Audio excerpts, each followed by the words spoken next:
అస్సలాముఅలైకుం వరహమతుల్లాహి వబర్కాతు. ప్రస్తుతం నేను మదీనాలో ది ప్రాఫెట్స్ మాస్క్ ఎక్స్పాన్షన్ ఎగ్జిబిషన్ ముందు ఉన్నాను. మన అందరికీ మస్జిదుల్ నబవి అంటే ఒక ప్రత్యేకమైన అనుభూతి. కానీ మనం ఈరోజు చూస్తున్న ది బ్యూటిఫుల్ మసీద్ ప్రారంభంలో ఎలా ఉండేది, కాలం మారుతున్న కొద్దీ ఎలా ఎక్స్పాండ్ అయ్యింది, డిఫరెంట్ పీరియడ్స్లో ఎలాంటి డెవలప్మెంట్ జరిగాయి, మస్జిదుల్ నబవి ఎక్స్పాన్షన్ వెనుక ఉన్న హిస్టరీ ఏంటి, ఇవన్నీ ఫొటోస్, మోడల్స్, హిస్టారికల్ ఇన్ఫర్మేషన్ ద్వారా ఈ ఎగ్జిబిషన్లో మనం తెలుసుకోవచ్చు. సో లోపల ఏముందో నేను కూడా ఫస్ట్ టైం చూడబోతున్నాను. రండి కలిసి ఎక్స్ప్లోర్ చేద్దాం. ఒక ఇంపార్టెంట్ ఇన్ఫర్మేషన్, ఈ ఎగ్జిబిషన్ ఫ్రీ కాదు. Entry ticket 15 Saudi riyal charge చేస్తున్నారు ఒక పర్సన్కి, అంటే ఇండియన్ కరెన్సీలో అరౌండ్ 380 రూపీస్. अस्सलाम वालेकुम, कैफ है? English? हाँ English okay. English Okay. English आया, उर्दू माफ़ी मुश्किल. Follow this white line. Right. Everything English inside. Okay Started from that step by step. Okay okay thank you very much brother. ఇప్పుడు మనం ఎగ్జిబిషన్ లోపలికి వచ్చేసాం. ఇక్కడ మస్జిదుల్ నబవి ఎక్స్పాన్షన్ జర్నీని స్టెప్ బై స్టెప్గా చూపిస్తాను. సో ఏ పార్ట్ని కూడా స్కిప్ చేయకుండా చివరి వరకు చూడండి. ఎందుకంటే మస్జిదుల్ నబవి ఎలా డెవలప్ అయింది, డిఫరెంట్ స్టేజెస్లో ఎలా ఎక్స్పాండ్ అయ్యింది అన్న కంప్లీట్ డీటెయిల్స్ మనం ఒక్కొక్కటిగా చూడబోతున్నాం. సరే, మొదటి సెక్షన్ నుండి స్టార్ట్ చేద్దాం.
ترى التصوير هو ممنوع.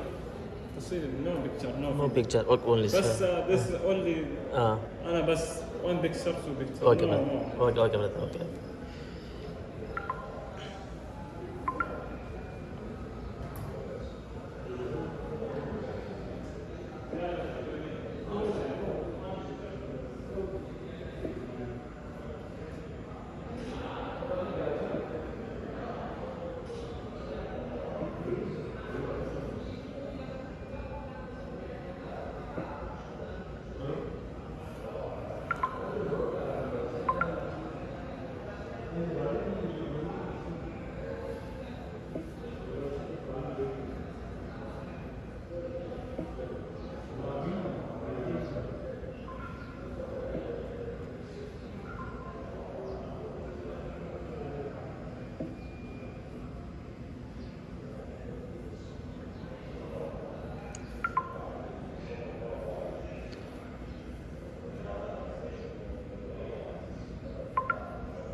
सेम सेम है.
وجعل مؤخره مثلثا لئلا يصلى فيها ولا إليها، وأمر أن يحرف عن يمين القبلة ولم يجعل لها راشدا.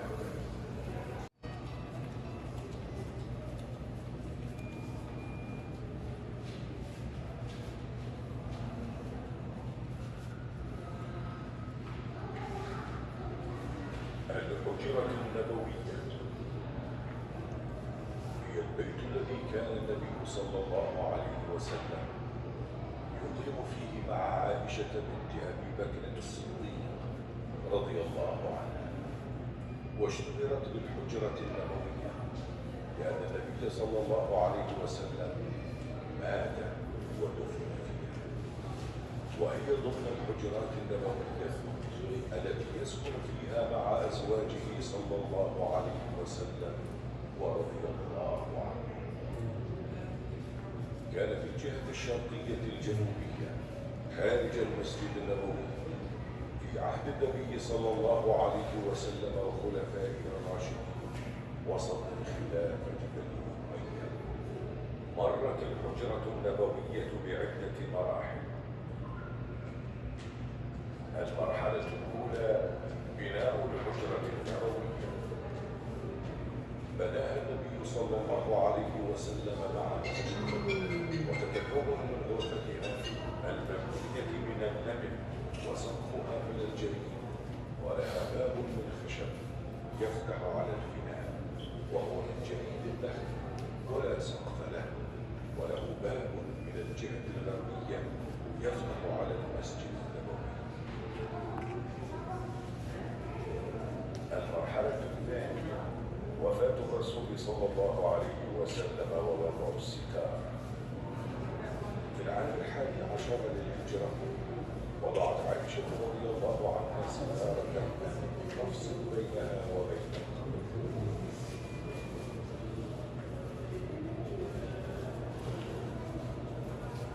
المرحلة الثانية وفاة أبي بكر الصديق رضي الله عنه وإزالة الفناء. دفن أبو بكر الصديق رضي الله عنه مع النبي صلى الله عليه وسلم، وجعلت عائشة رضي الله عنها الستارة بعد قبره، وأزال عمر بن الخطاب رضي الله عنه جديد الفناء وبنى جدارا باللبن. المرحلة الرابعة وفاة عمر بن الخطاب رضي الله عنه وبناء حائط به فتحا للسلام. دفن عمر بن الخطاب رضي الله عنه مع النبي صلى الله عليه وسلم وأبي بكر رضي الله عنه، فاستحت عائشة وبنت حائطا بينها وبين القبور فيه فتحة. كان بعض التابعين يستأذنون عائشة للوصول إلى القبور ويسلم عليها. المرحلة الخامسة إغلاق فتحة الحائط. لما أكثروا الدخول للسلام على القبور أغلقت الفتحة ولم يستطع أحد الدخول إليها إلا للبناء. المرحلة السادسة وفاة أم المؤمنين عائشة بنت أبي بكر رضي الله عنها وإغلاق باب الحجرة. بعد موت عائشة رضي الله عنها أغلق باب غرفتها. المرحلة السابعة إدخال الحجرة النبوية في المسجد النبوي وبناء الجدار المخمس. عام 88 للهجرة أمر الوليد بن عبد الملك بهدم المسجد النبوي وتوسعته وإضافة حجرات أزواج النبي صلى الله عليه وسلم فيه، وأزال جدار بيت عائشة رضي الله عنها المبني من اللبن وبناه من الحجارة السود، ولم يجعل لها بابا ولا شباكا، ولا يمكن لأحد الوصول إلى قبر النبي صلى الله عليه وسلم وصاحبيه رضي الله عنهما. ثم أمر بإقامة جدار آخر هو الجدار المخمس فيه 5 أضلاع وبناه بالحجارة السود، وجعل مؤخره مثلثا لئلا يصلى فيها ولا إليها، وأمر أن يحرف عن يمين القبلة ولم يجعل له بابا ولا شباكا. وهذا الجدار المخمس هو الذي عليه الستارة التي ترى من خلال الحارة الخارجي.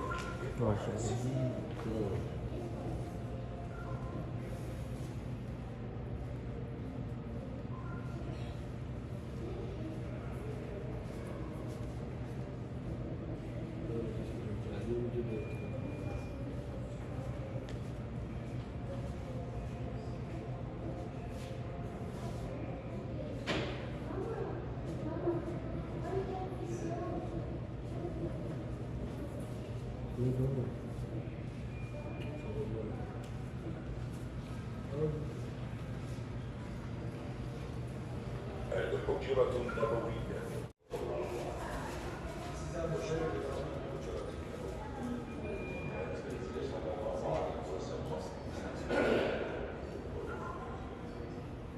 وهي ضمن الحجرات التي يسكن فيها مع أزواجه صلى الله عليه وسلم ورحمه الله. كان يوجد الشيء خارج المسجد النبوي في عهد النبي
It's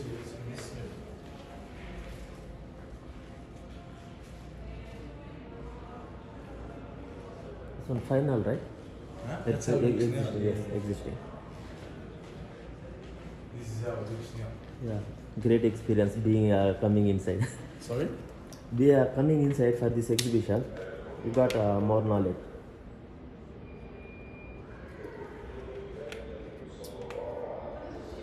You been in the mosque here? No, here for exhibition, we can know from initial stage. You haven't been inside the mosque? Huh? No, no, no. What I mean to say, we come here, right, for exhibition. Yeah, this is one of opportunity to know from initial stage Yeah, that's how it right, that's expanded. right, Yeah, that's right. That's right.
That cigar still exists today back then.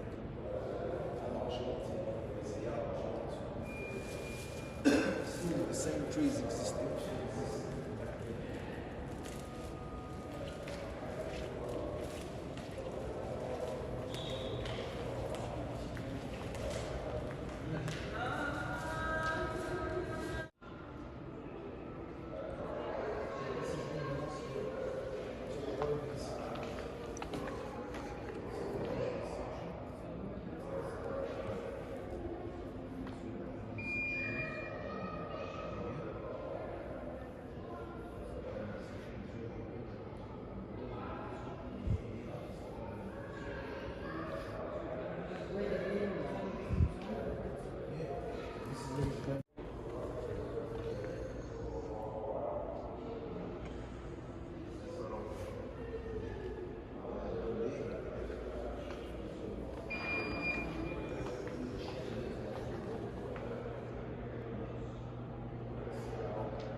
So friends, మస్జిదుల్ Nabawi expansion exhibition tour ఇక్కడితో కంప్లీట్ అయ్యింది. ఓవరాల్గా నాకు ఈ ఎగ్జిబిషన్ చాలా ఇంట్రెస్టింగ్గా అనిపించింది. ముఖ్యంగా మస్జిదుల్ నబవి హిస్టరీ ఎక్స్పాన్షన్ జర్నీని స్టెప్ బై స్టెప్ తెలుసుకోవడానికి చాలా మంచి ప్లేస్. చివరగా మదీనా మెమొరీస్గా తీసుకెళ్ళడానికి కొన్ని గిఫ్ట్స్, ఇస్లామిక్ ఐటమ్స్ పర్చేస్ చేసుకోవచ్చు. మీకు ఈ వీడియో యూస్ఫుల్గా అనిపిస్తే లైక్ చేయండి. ఇలాంటి సౌదీ అరేబియా ట్రావెల్ ఎక్స్పీరియన్స్ కోసం మన ఛానల్ సబ్స్క్రైబ్ చేయండి. అస్సలాము అలైకుం వరహ్మతుల్లాహి వబరకాతుహు.